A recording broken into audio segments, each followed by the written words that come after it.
আপুনি একেবাৰে চিন্তা নকৰিব আপুনি যোনটো টাইমত কৈছে ছাৰ মই সেইটো টাইমতে গৈ পাম অ'কে ছাৰ এতিয়া ৰাখিছোঁ ঠিক আছে ছাৰ মাকা বহু দিনৰ মূৰত যি টি যেনেকৈ তেনেকৈ হ'লেও চাকৰিটো পাইছোঁ কিন্তু দেই এই চাকৰিটো মই কেতিয়াও হেৰাব নোৱাৰোঁ প্ৰভু কিবা কৰা আৰু চাকৰিটো যাতে মোৰ বাচি থাকে আৰে কথা নাই বতৰা নাই এখেত কিয় শুই আছে বাৰু অথনিৰ পৰা শুই আছে নাই কিবা এটা হৈছে হে ৰিয়া এটা শুনিছেনে শুনিছো বুপা মই বহুত ভোকত আছো মই 5 দিন ধৰি একোৱে খোৱা নাই মোৰ বহুত ভোক লাগিছে কিবা এটা মোক দিয়া কোনো মানুহে মোলে ঘূৰিকে নেচায় হে কি কৈছে আপুনি এইবোৰ উঠকচোন অলপ ভালদৰে উঠকচোন আৰে আপোনাৰ দেখোন মুখত পুৰা ঘাঁ লাগি আছে আপুনি ক'ত দুখ পালেহে নাই অ বুপা ক'ত দুখ পামনো এনেকৈ 5 দিন ধৰি শুই বহি যতে ততে আছো মই ভিক্ষাৰী যে আমাক কোনো ঘূৰিয়ে নাচায় তুমি পাৰা যদি মোক খাবৰ কাৰণে কিবা এটা পইচা দিয়া না নহলে কিবা এটা আনি দিয়া ঠিক আছে মাকা কি কৰোঁ এতিয়া মোৰ লগত দেখোন 100 টকা এটা অকলে আছে আৰু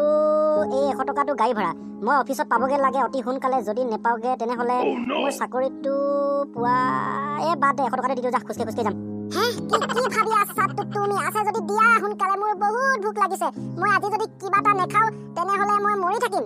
ঠিক আছে মানে আইতা মই মানে আজি মানে মোৰ চাকৰি জইন কৰিবগৈ লাগে মানে আজি মই চাকৰি পোৱা কথা আছে আৰু মোৰ মানে গাড়ী ভাড়া অনলি মানে 100 টকা এটা অকলে লগত আছে মানে সেইটোৰ লগত মই মানে অফিচত পাবগৈ লাগে আৰু মোৰ লগত মানে এক্সট্ৰাকৈ নাই গতিকে সেই 100 টকাটো আপুনি লওক মানে আপুনি কিবা এটা কিনি খাব আৰু হয় নেকি তেনেহ'লে নালাগে দিয়া তুমি যোৱা বুপা তুমি যদি মোক 100 টকাটো দি দিয়া নহয় তেনেহ'লে তুমি খোজকাঢ়ি যাব লাগিব আৰু তুমি টাইমতে অফিচত নাপাবাগে লগতে তোমাক বছে গালি পাৰিব মই এইটো কেতিয়াও নিবিচাৰো যে মোৰ কাৰণে তোমাৰ জীৱনটো ধ্বংস হওক তোমাৰ কেৰিয়াৰটো নষ্ট হওক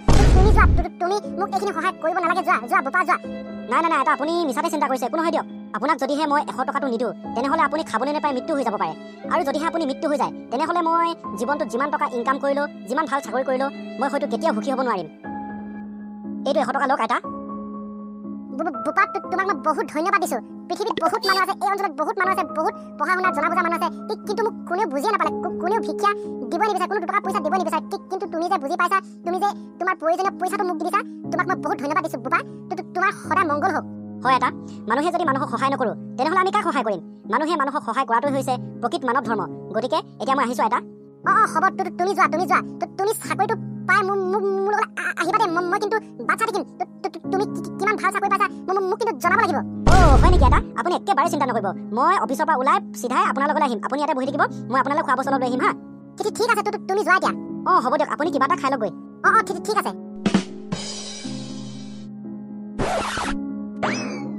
ছাৰ মানে প্লিজ ছাৰ পাৰিলে মোক ক্ষমা কৰি দিব মই মানে অকণমান মানে প্ৰব্লেম হৈ গ'ল মানে মোৰ সেইকাৰণে ছাৰ মানে আহোঁতে মোৰ মানে অকণমান দেৰি হ'ল ছাৰ আপুনি সেইটো ধৰি নাথাকিব ছাৰ মোক মানে এতিয়া এপইণ্টমেণ্ট লেটাৰখন ছাৰ দিয়ক আৰু আই এম ছ' চৰি ছানী মই তোমাৰ কথাটো ৰাখিব নোৱাৰিলোঁ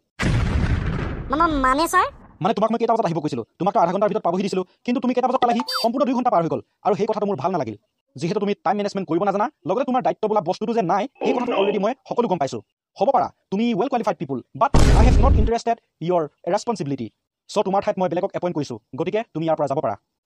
মানে ছাৰ ন মই এইবিলাক মানে বুজি নাপাওঁ মই মানুহে টাইম ৱেষ্ট কৰিলে বেয়া পাওঁ গতিকে যিমান সোনকালে পাৰা তুমি ইয়াৰ পৰা ওলাই যোৱা ছাৰ প্লিজ তেনেকুৱা নকৰিব মোৰ কথাটো অকণমান শুনকচোন মানে মই এটা সমস্যাত পৰিহে মানে মোৰ অকণমান দেৰি হৈ গ'ল ছাৰ ন তুমি এটা নতুনকৈ নাটক ৰচিব নালাগে মই মানুহৰ কথাবোৰ বুজি পাওঁ মই ধৰিব পাৰোঁ চ' তুমি এতিয়া ওলাই যোৱা ইয়াৰ পৰা কিন্তু ছাৰ এবাৰতো শুনক ঠিক আছে মই তোমাক 2 মিনিট টাইম দিছোঁ পটাপট কোৱা আৰু গুচি যোৱা মানে ছাৰ আপুনি যেতিয়া মোক ফোন কৰিছিল তেতিয়া মই বাছ উঠিবৰ কাৰণে ৰৈ আছিলোঁ আৰু মোৰ হাতত মাত্ৰ 100 টকা এটা আছিল অহা যোৱা কৰিবৰ কাৰণে মাত্ৰ গাড়ী ভাড়া আছিল ছাৰ আৰু মই যেতিয়া আহিবলৈ ল'লোঁ তেতিয়া হঠাৎ এগৰাকী বৃদ্ধ আইতাক ৰাস্তাত পৰি থকা দেখিলোঁ 4-5 দিন খাবলৈ নাপায় ভোকত কেকাই শুই আছিল তেতিয়া ছাৰ মই ৰ'ব নোৱাৰিলোঁ মোৰ ভাড়া পইচাটো সেই 100 টকাটো তেখেতক দি মই খোজকাঢ়ি আহি পেলালোঁ আৰু ইমান দূৰ বাট খোজকাঢ়ি আহোঁতে বহু পলমে হৈ গ'ল যদি সেই কথাবোৰ ছাৰ আপুনি বুজি পাইছে তেনেহ'লে সেয়া আপোনাৰ কাৰণে ভাল আৰু যদিহে আপুনি বুজিবলৈ চেষ্টা কৰা নাই তেনেহ'লে মোৰ ক'বলৈ একো নাই ছাৰ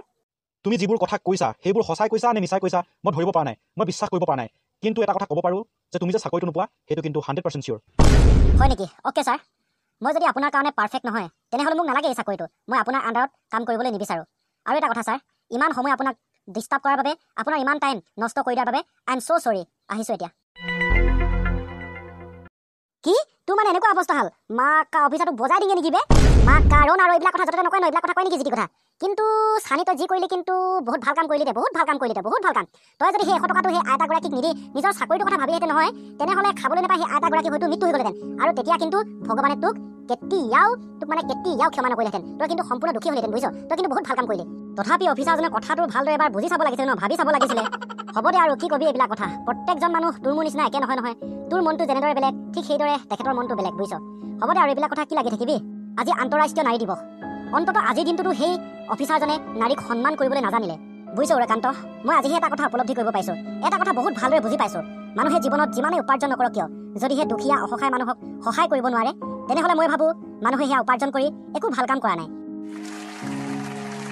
ৰাইট, তই কিন্তু একদম ঠিক কথা কৈছ চানি। মই তোৰ কথাত সম্পূৰ্ণ ছাপোৰ্ট কৰিছোঁ। আৰু এটা কথা চানি, আমি ধৰ্ম বুলি কাজিয়া কৰি থাকোঁতে আমি হয়তো মানৱ ধৰ্মৰ কথা পাহৰি গৈছোঁ। লগতে মানৱ ধৰ্মই যে সকলোতকৈ শ্ৰেষ্ঠ ধৰ্ম, সেই কথাটো কিন্তু আমি কেতিয়াও পাহৰি যাব নহ'ব। নিজে আগবাঢ়ি যোৱাৰ লগতে আন 10জনকো লগত আগবঢ়াই লৈ যাব লাগিব। কেৱল নিজৰ বাই ভনী আই মাতৃক সন্মান কৰিলে নহ'ব। এই পৃথিৱীত যে আন বহুতো আই মাতৃ বাই ভনী আছে, আমি সকলোকে সন্মানৰ দৃষ্টিৰে চাব লাগিব। কেৱল ধনী দুখীয়াৰ মাজত বিভেদ আনিলে নহ'ব, সকলোৱে একেলগে আগবাঢ়ি এই বিভেদবোৰ নাইকিয়া কৰিব লাগিব। আৰু এই সকলোবোৰ যেতিয়া সম্ভৱ হ'ব, তেতিয়াহে আমি ক'ব পাৰিম যে আমি প্ৰকৃত মানৱ ধৰ্ম পালন কৰিছোঁ। য়েছ টিম্পু, তই কিন্তু একদম ঠিক কথা কৈছ। গতিকে বন্ধুসকল, আহক আজি আন্তঃৰাষ্ট্ৰীয় নাৰী দিৱসৰ দিনাৰ পৰাই, মানে আজিৰ পৰা আমি সকলোকে সন্মানৰ দৃষ্টিৰে চাওঁ, সকলোকে সন্মান কৰিবলৈ শিকোঁ, আনক সহায় কৰিবলৈ শিকোঁ, আৰু একেলগে আমি আগবাঢ়ি যাওঁ। আৰু বন্ধুসকল, আমাৰ ফালৰ পৰাও সকলোলৈ আন্তঃৰাষ্ট্ৰীয় নাৰী দিৱসৰ হিয়া ভৰা শুভেচ্ছা আৰু সন্মান যাচিলোঁ। ধন্যবাদ।